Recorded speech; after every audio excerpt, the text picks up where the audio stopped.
ഫുജൈറയിൽ oil industrial സോണിൽ തീപിടുത്തമുണ്ടായിരിക്കുന്നൊരു വാർത്ത ഇപ്പോൾ വരുന്നുണ്ട്. മുഹമ്മദ് റയീസ് ദുബായിൽ ചേരുന്നു. റയീസ്, എപ്പോഴാണ് സംഭവം? തീ അണയ്ക്കാറായിട്ടുണ്ടോ? എന്താണ് സംഭവിച്ചതാണ് പ്രാഥമികമായി മനസ്സിലാക്കാൻ കഴിയുന്നത്? സുഹൈൽ, അല്പസമയം മുമ്പ് നമ്മൾ റിപ്പോർട്ട് ചെയ്തിരുന്നു ഈ ഇറാന്റെ ആക്രമണം UAE ലക്ഷ്യമിട്ട് എത്തിയിട്ടുണ്ടായിരുന്നു. 4 ഡ്രോൺ ആക്രമണമാണ് ഉണ്ടായത്. അതിൽ ഒരെണ്ണം മാത്രമാണ് കടൽ വീണത്. മറ്റുള്ളവ കൃത്യമായി പ്രതിരോധിക്കാൻ കഴിഞ്ഞു എന്നാണ് UAE പ്രതിരോധ മന്ത്രാലയം അറിയിച്ചത്. എന്നാൽ ഈ ആക്രമണത്തിന്റെ ഭാഗമായാണ് ഇപ്പോൾ തീപിടുത്തം ഉണ്ടായിരിക്കുന്നതെന്ന് മനസ്സിലാക്കുന്നു. ഒരു ഇടവേളയ്ക്ക് ശേഷം വീണ്ടും ഇറാൻ UAE ലക്ഷ്യമിട്ട് ആക്രമണം നടത്തുന്നു. കഴിഞ്ഞ ഒരു 1.5 മണിക്കൂറിനിടയിൽ 5 തവണയാണ് UAE-യിൽ പലതവണയായി അലേർട്ട് ലഭിച്ചത്. അതിൽ 4 തവണ ഡ്രോൺ ആക്രമണം ഉണ്ടായി എന്നുള്ള വിവരങ്ങൾ പുറത്തു വരുന്നു. 4 ഡ്രോൺ ആക്രമണം എന്നാണ് ഔദ്യോഗികമായിട്ടുള്ള അറിയിപ്പ് ഇപ്പോൾ വന്നിട്ടുള്ളതെങ്കിലും അതിനുശേഷം 2 അലേർട്ടുകൾ വന്നിരുന്നു. അപ്പോൾ ഏതെങ്കിലും തരത്തിൽ ആക്രമണം ഉണ്ടായിട്ടുണ്ടോ എന്നതിന് ഔദ്യോഗികമായിട്ടുള്ള സ്ഥിരീകരണമില്ല. അതുകൊണ്ട് തന്നെ വീണ്ടും UAE ലക്ഷ്യമിട്ടുള്ള ആക്രമണം നടക്കുന്നു, അത് തുടരുന്നു എന്നാണ് അറിയുന്നത്.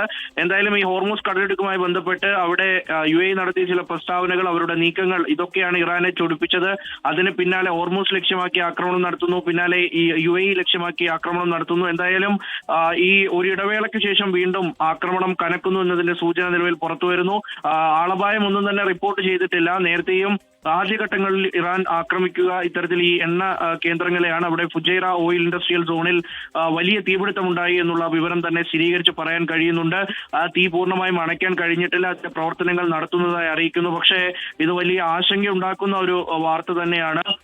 ഏതാണ്ട് രാവിലെ ആക്രമണം ഉണ്ടായേക്കാം എന്ന് ചില അന്താരാഷ്ട്ര മാധ്യമങ്ങളൊക്കെ റിപ്പോർട്ട് ചെയ്തിരുന്നെങ്കിലും അത് അത്ര കണ്ട് കാര്യമാക്കിയിരുന്നില്ല. ആ നിലയിലേക്കുള്ള മുന്നറിയിപ്പുകളൊന്നും നൽകിയിരുന്നില്ല. പക്ഷെ വൈകിട്ടോടെ കാര്യങ്ങൾ മാറി മറിയുകയാണ്.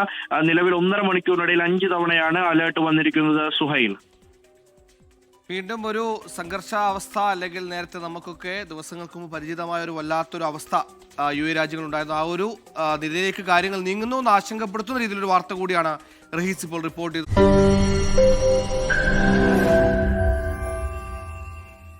ലോകത്തെവിടെയായാലും ഏത് സമയത്തും 24 വാർത്തകളും ഓഗ്മെന്റഡ് റിയാലിറ്റി പാക്കേജുകളും എക്സ്പ്ലെയിനറുകളും വിശദമായി കാണാൻ ഞങ്ങളുടെ YouTube ചാനൽ നിങ്ങൾക്ക് സബ്സ്ക്രൈബ് ചെയ്യാം.